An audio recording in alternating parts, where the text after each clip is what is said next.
ഏറമിയ 37 അധ്യായം 17 മുതൽ 21 വരെ തിരുവചനങ്ങൾ. ബാരക്കുമോർ.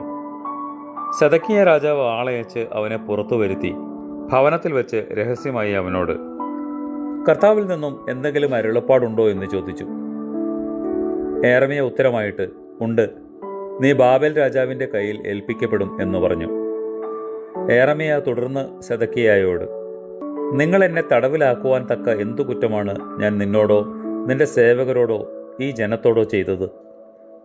ബാബേൽ രാജാവ് നിങ്ങൾക്കെതിരായും ഈ രാജ്യത്തിനെതിരായും വരികയില്ല എന്ന് നിങ്ങളോട് പ്രവചിച്ച നിങ്ങളുടെ ആ പ്രവാചകന്മാർ ഇപ്പോൾ എവിടെ? ആകയാൽ യജമാനനായ രാജാവേ, കേൾക്കണമേ, എൻ്റെ അപേക്ഷ സ്വീകരിക്കണമേ.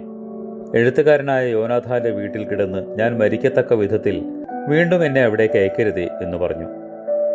അപ്പോൾ സെദക്കിയ രാജാവ് ഏറമിയയെ കാവൽപുര തലത്തിൽ ഏൽപ്പിക്കുവാനും നഗരത്തിൽ ഭക്ഷണ ദൗർലഭ്യം ശക്തമാകുന്നതുവരെ അപ്പക്കാരുടെ തെരുവിൽ നിന്നും ഓരോ ദിവസവും ഓരോ അപ്പം അവന് കൊടുക്കുവാനും കൽപ്പനയായി.